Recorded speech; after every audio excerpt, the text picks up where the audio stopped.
Hello friends, welcome to EPG Pathshala. Our today's module is namespace in C++ in the paper Object Oriented Concepts and Programming using C++, Information Technology, and the subject is Information Technology. Today we will see about what is namespace, why to use namespace, how to create namespace, how to extend it, how to nest it, how to access the elements from the namespace, etc. So, let us see first of all what is namespace. A namespace actually provides a declarative region to scope the identifiers which are contained in it.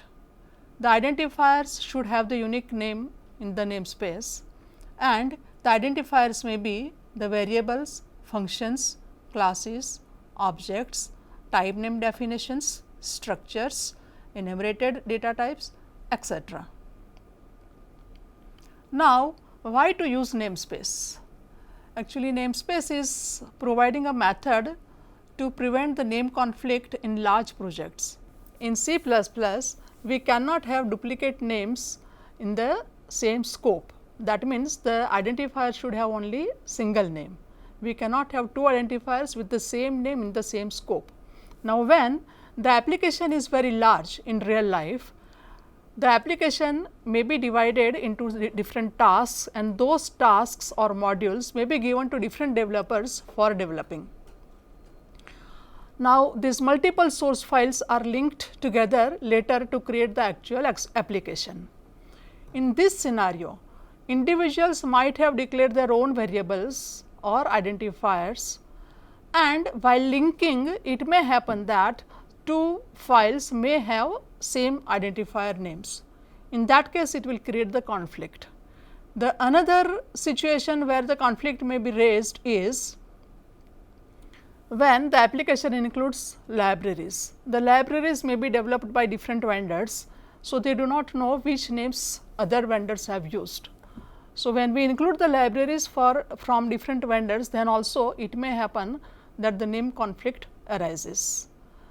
If we use namespace, it helps us to get rid of this name redefinition error or name conflict, because now we are defining our own user defined scope to have unique items in the namespace. Now, let us see how to define namespace.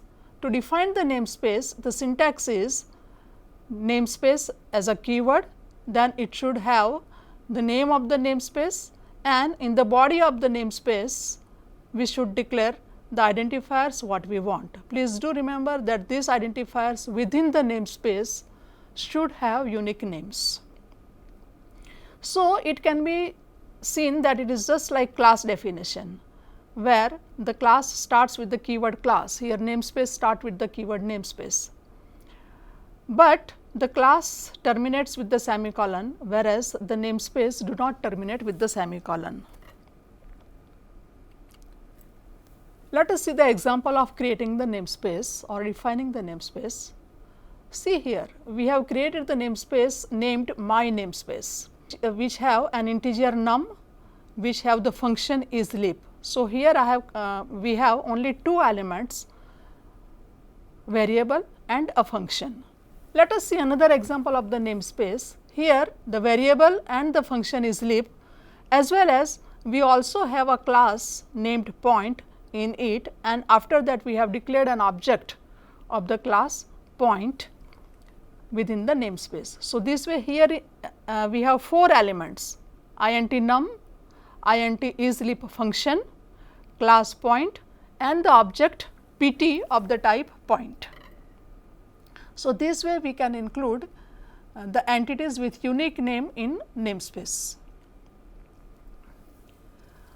Sometimes the functions or the class methods can be declared in the namespace, but defined outside the namespace. Just like in class, the methods may be declared within the class, but may be defined outside the class, just like in non-inline methods.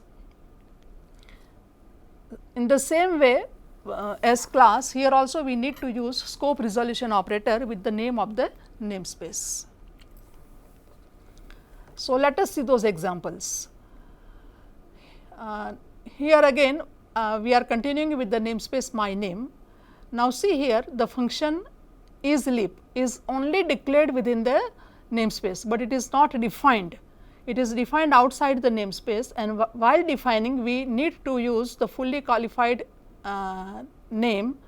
So, we have said my namespace colon colon isLeap, colon colon is nothing but the scope resolution operator. So, here also we have used scope resolution operator like the class methods defined outside the class. This is another example where the class is also declared inside the namespace, but defined outside the namespace. So, we can see class point which is declared in namespace my namespace, and while defining it outside the namespace we require to name the class as my namespace resolution scope resolution operator point with the body itself. The functions and class are defined outside the class, but with body. Now, here this is the example where class member is defined outside the namespace. So, we can see void show, which is the third in the class, which is just declared as a prototype declaration in the class, and while defining it outside the class it is not just point colon colon show, but it is with namespace also. So, the fully qualified name will be my namespace colon colon point colon colon show. So, this way we can define the class methods outside the class. So, till now we have seen how we can create the namespace or define the namespace. We can define the full definitions in the namespace, or we can have the function definition or class definition or class method definitions outside the class also, but the prototype declaration should be within the namespace. Now, let us see how we can access the elements of the namespace in the program. There are three ways to access the elements. One is using the scope resolution operator, where we are using fully qualified names. For example, my namespace colon colon num. We can also use the keyword using to import all the elements of the namespace in a particular scope, or we can use the using declaration, where we can import only single element at a time from the namespace. When we use this using keyword, it allows us to use the names without qualifiers. Of course, we can use with qualification also. So, let us see this example first of all, how we can use the element with the fully qualified name with using the scope resolution operator. The syntax is namespace name colon colon element name. The examples are my namespace colon colon num. Here we are accessing the variable. To use the function, we can use my namespace colon colon isLeap. To use the method of the object, we can use my namespace colon colon pt dot show. Here show is the method, pt is the object of class point. To create the instance of the point class, here we have used my namespace colon colon point. Let us say we are creating point instance pt1 with initial values of x and y as 3.5 and 4.5. So, this way we can call the constructor also. Here this is the actual program, the entire program which uses the qualified name. Just to explain how the variables are behaving in a different scope, we have used three variables with the same name in different scopes. Here this example uses int num as a global variable, not required to be initialized, but here we have initialized it with 50. After that, we have created one namespace, say my first namespace, and it has one element which is the variable num having value 5, and the third place where we have declared variable num is in the main function, in the block of the main. So, it is local variable in the block scope. So, we have declared 3 variables with the same name in different scope. The first one is at a global scope, the second one is in the name scope, user defined name scope you can say, where the name of the name scope is my first namespace, and the third declaration is in the block. Now, how to access these elements then? Global can be accessed using scope resolution operator : without preceding anything, without preceding the name of the global namespace. So, we have used : num. The element of the block can be accessed just simply by the name of the variable itself, name of the element itself here num, and if we want to use the num of the my first namespace scope, we need to use the fully qualified name my first namespace : num. You can see the output here, the value of the global is displayed as 50, the value of the num in block is 70, and the value of the num in namespace is 5. So, there is no scope, there is no name conflict here, even though we have 3 names with the 3 items with the same name in a program, because they are all at a different scope. The requirement in C++ is that within the scope the identifier should not have duplicate name, it should be unique. Okay, so, we have already seen how to use the elements with full qualification preceded by namespace name : Now, let us use another way using the keyword using. With keyword using, we can import either the entire namespace, that means all the elements of the namespace into the current scope, or we can have just the part, maybe single element at a time from the namespace. It enables us to use the names with or without qualification. Elements of the namespace are visible from the place of using till the end of its scope. So, if using is used outside the functions, for example, then they have the file scope, or you can say at present global scope within the file, and they will be available in the entire file. If it is used within the block, then its scope will be only within that block. In case we have the same name in the outer scope, then those names are hidden. So, let us see the example of using the directive. When I say directive, we are importing the entire namespace, that means all the elements from the namespace. By importing, what we mean is we are bringing those elements to be available in the current scope.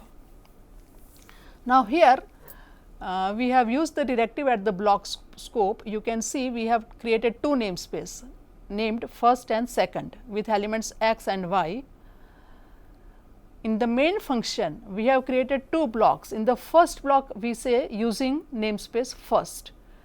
When we say using namespace first here, it brings all the identifiers, all the elements of the first in the block 1's scope, and therefore, we can use x and y, the elements of first, without using even qualification.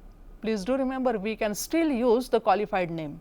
That means, I can still use first : x and first : y also. Similarly, in the second block, we have imported the names from the second namespace using directive. So, here in the second block, when we refer x and y, they will be referring to the names x and y from second namespace with values 3.14 and 20. Now, as seen, the output will be the 5 and 10 x 5 y 10 from the first namespace and x 3.14 and y 20 from the second namespace. Now, if we remove the blocks from here, that means using namespace first and using namespace second will be in the outer block of main itself. What will happen in this case? Because now x and y of the first are also in the scope of the outer block, and x and y of second are also in the outer block. So, within the same block we have x y. Will it give redefinition error? In this case, it will not give redefinition error, but when x and y are referred, the compiler will show the ambiguity error, because it cannot understand now which x and y are to be used, because they have same names in the same block scope. In such case, it is better and even safer to use fully qualified names, because even after using directive, these fully qualified names are still available. Let us see now the using directive at file scope. Here by file scope, what we mean is, it is just like global, but within the file. That means, it is not available in another file. We cannot use extern in another file to have these names from the name scope. If required, we can again use using namespace in the another file. So, this is the difference between global variables or the variables in the global scope and the variables in the file scope. The variables in the global scope can be declared as extern in another file, whereas the variables in the file scope cannot be declared as extern in another file. They are available only within the same file. So, here again we have two namespace, first and second, but in this case we have used using namespace first outside the main function, outside the function. That means, it is at the global scope, in this case it is at the file scope. So, to access the elements of first, x and y can be used just without qualification, but to access the elements of second, because we have not used using, we need to use the scope resolution operator. So, in the function we can see we have displayed the value of x and y without using the qualification name, but from the second namespace, of course, we need to use qualified name like second colon colon x and second colon colon y. So, the output is the first statement cout refers x and y from the namespace first. So, their values are 5 and 10, and obviously, second one is 3.14 and 20. It is not 1416, but it is just 14. Now, example using directive at namespace scope. So, we have seen the using directive at block space, block scope, as well as at file scope, that is the global one within the file. Now, let us see the third way of using directive at namespace scope. When we say namespace scope, it means that we are using the using directive within the namespace definition. So, here we can see we have used namespace second with double x and int y. We have used namespace third with its elements x's and yy, but within it we used using namespace second. So, this way it will import all the elements of second in namespace third. So, now the namespace third will have x, y as well as xx and yy. So, 4 members in namespace third at present are available in its scope. Now, after that outside main we have used using namespace third, which will make x, y, xx and yy all available at file scope. So, in the main function we can simply say x, y, xx and yy to refer them. You can see the output, the values of x, y and xx and yy are displayed as expected. So, using directive can be used at block scope, at global scope as well as at namespace scope. In the same way, using declaration can also be used at all these 3 scopes.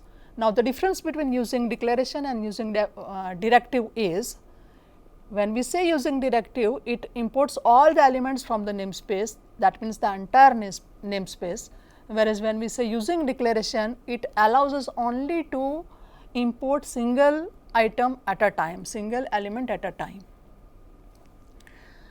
And using declarative require the syntax, then the name of the namespace, keyword using, then the keyword namespace also.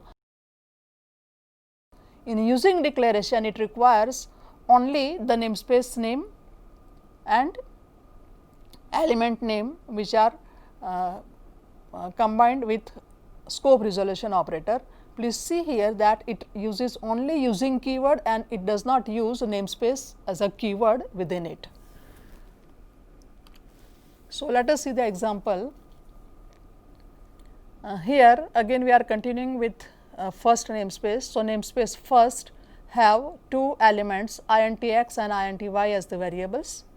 After that we have said using first : y.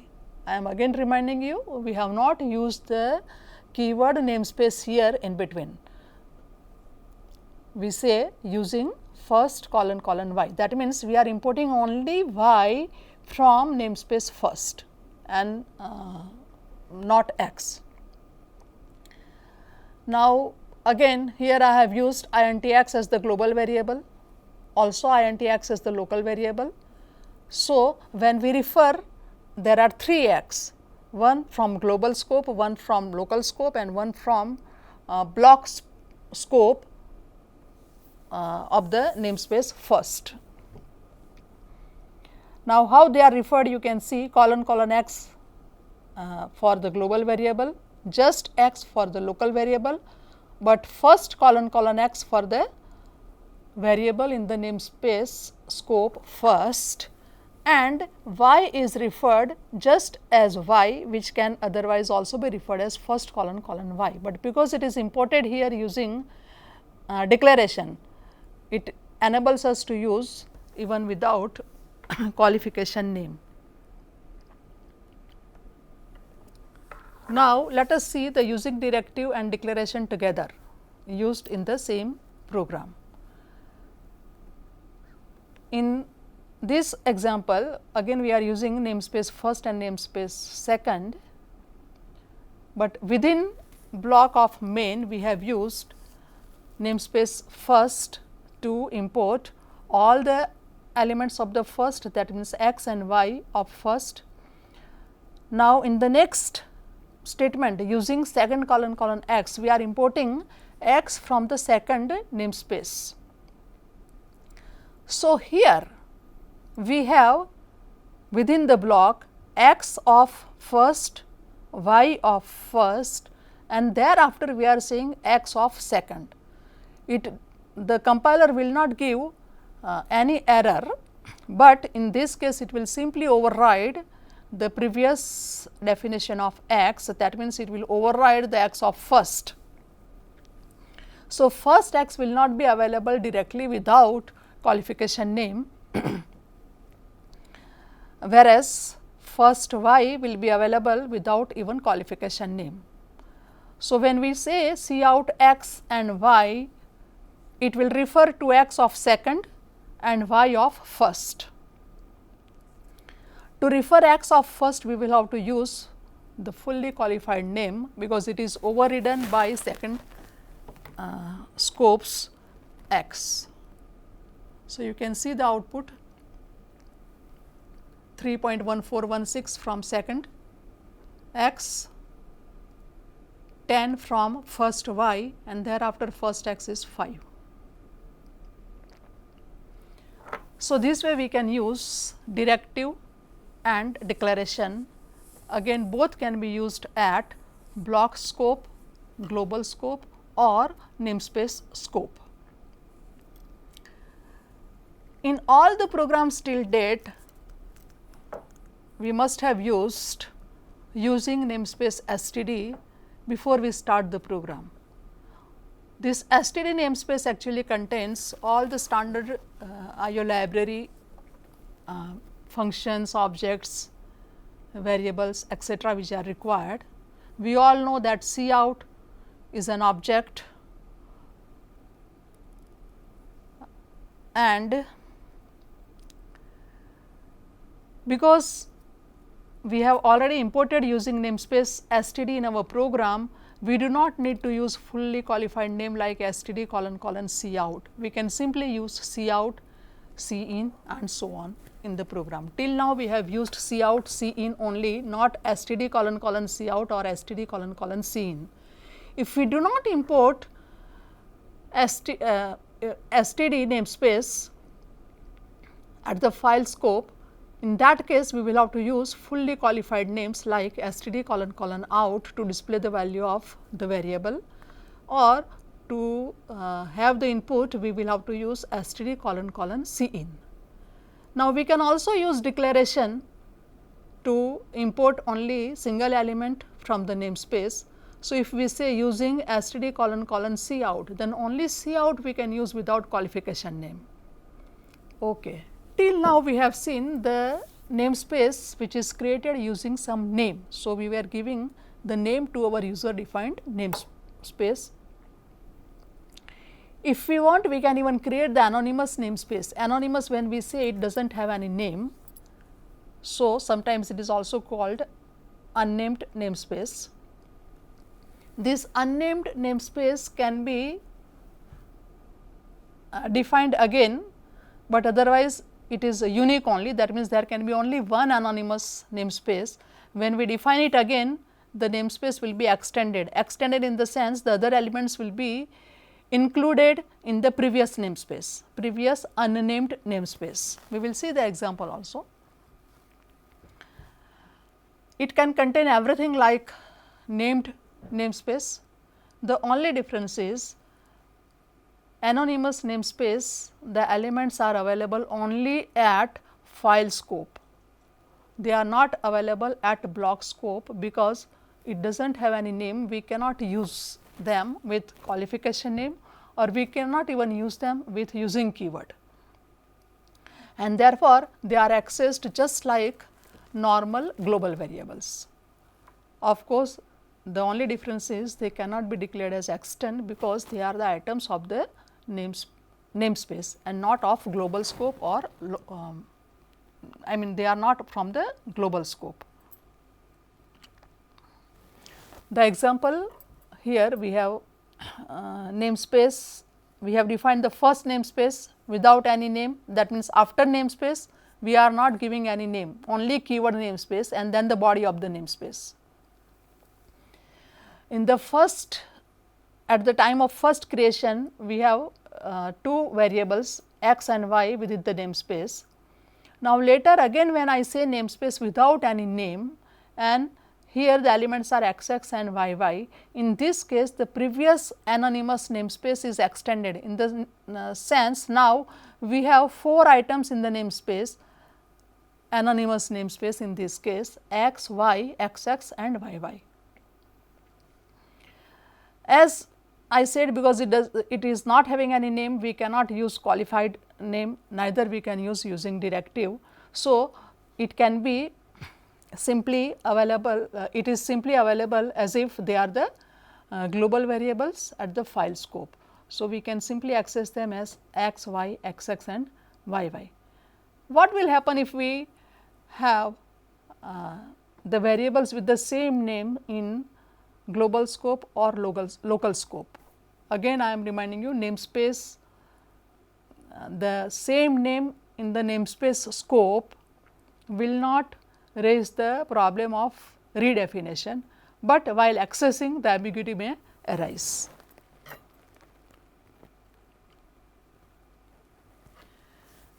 Okay. Namespace can also be nested. That means, you can nest one namespace into another, but in this case namespace needs to be defined immediately in another namespace. See this example, namespace, namespace outer, the name is given just for better understanding as namespace outer. Now, in outer namespace we have declared one variable which is num1, and within that we are defining another namespace which is named as namespace inner1, again for better understanding, and it has 2 items, float num1 and float num2. That means, namespace inner1 is nested within namespace outer. To access the elements of the namespace here, in this case, if we want to access the namespace outer and its element num1, we can always say namespace outer colon colon num1. If you want to access num1 of inner space inner 1, because it is nested inside namespace outer, we need outer as well as inner in the scope resolution for fully qualified name. Therefore, we will have to use namespace outer colon colon namespace inner 1 colon colon num1 or maybe num2. Can we use using keyword? Of course, because this is named namespace, we can even use the using keyword. To have num1 and num2 of inner space 1 namespace inner 1 in the program, we can simply use using namespace, because we want to import entire namespace. So, we say using namespace and the name of the namespace, but name of the namespace here needs to be qualified because it is defined inside namespace outer. So, we will have to say using namespace outer colon colon namespace inner 1. So, now we can just access num1 and num2 from namespace inner 1 by simply using the names num1 and num2. No need of fully qualified name, but it does not stop us using fully qualified name. Now, let us see how we can use the alias names of namespace. Defining the alias names, that means alternative name of the namespace. Whenever we have very long names of the namespace, or whenever we have deeply nested namespaces, which will create the full qualification name also very large, in such cases we can create the short name by using the alias. To create the alias name, the syntax is the keyword namespace, then the alias name or the new name which we want to give, equal sign, and the existing name. For example, in our case, in the previous example we have seen namespace outer and namespace inner 1 was nested within namespace outer. So, whenever we want to refer the element from namespace inner 1, we will have to say namespace outer colon colon namespace inner 1 colon colon num1. Now, instead of that, if I define the alias, say in this example we have said namespace ns1 is equal to namespace outer colon colon namespace inner 1. That means, wherever we are using namespace outer colon colon namespace inner 1, we can just use ns1.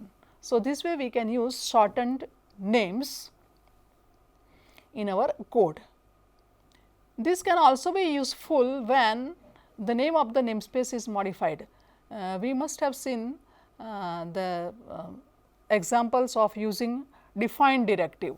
So, define directive, the one use is we simply define at one place, and then in the code wherever that name is used, it will be substituted by the preprocessor. Here of course, it is not by preprocessor, but still the same purpose can be served here also. So, suppose now in the previous example namespace inner 1 we have used, and if I want to change the name as namespace level 1, in my code wherever I have used namespace inner 1, I need to change it with namespace level 1. Now, instead of that, so here if I define, I am changing namespace inner 1 by namespace level 1 in my program while creating the namespace. So, after that if I just define the alias name ns1 as namespace outer colon colon namespace level 1, it requires the change only at one place at the time of giving the alias name. In the remaining program, the things will remain as it is, like ns1 colon colon num1 and ns1 colon colon num2 will not require any changes. So, this is the effect of using alias name.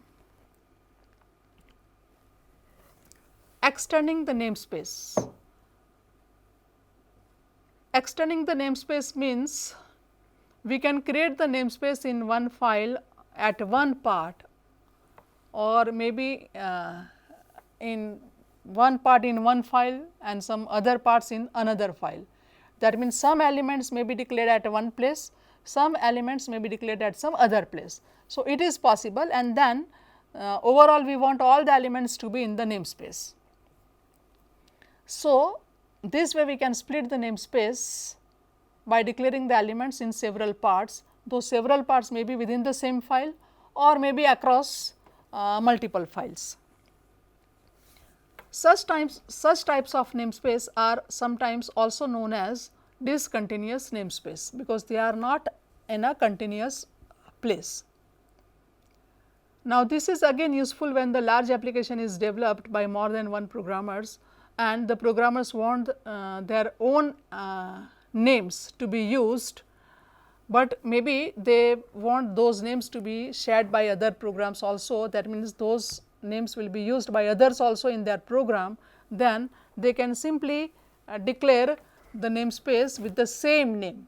So, one programmer will in their file will declare the namespace with some name, the same name will be used by other programmer also, but the elements within the namespace will be different of in case of programmer 1 and in case of programmer 2.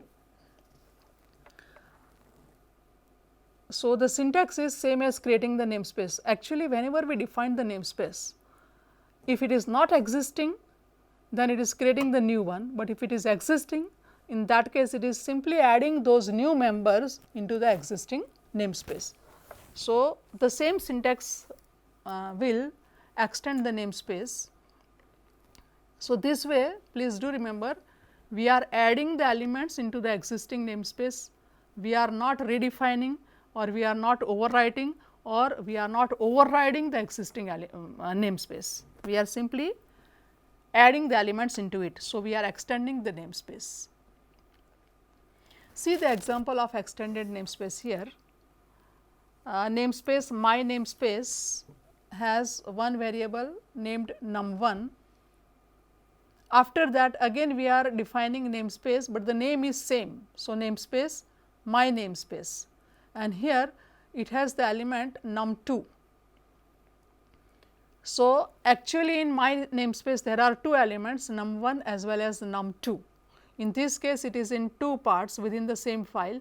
It may be across the files also, it may be at different points in the file also.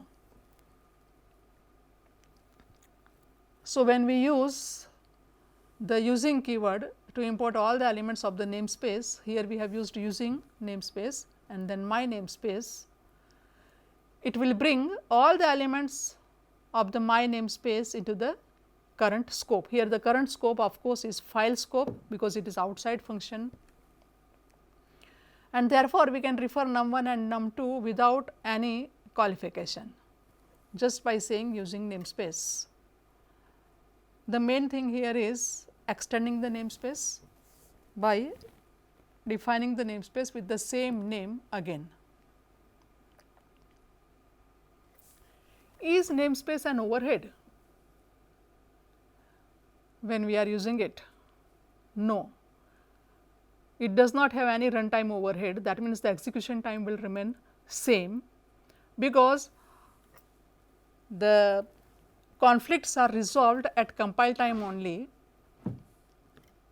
Namespace, the qualified name, the using directive, everything is handled at compile time. So, there is no overhead at runtime, but of course, when we use fully qualified names or use directives and we have some other names with the same names, in that case it may create the readability problem. That means, the readability will be poor, it will be difficult to understand the program or to read the program, and therefore, it is advised to use namespace only when it is really necessary and not otherwise. Thus, in today's module we have seen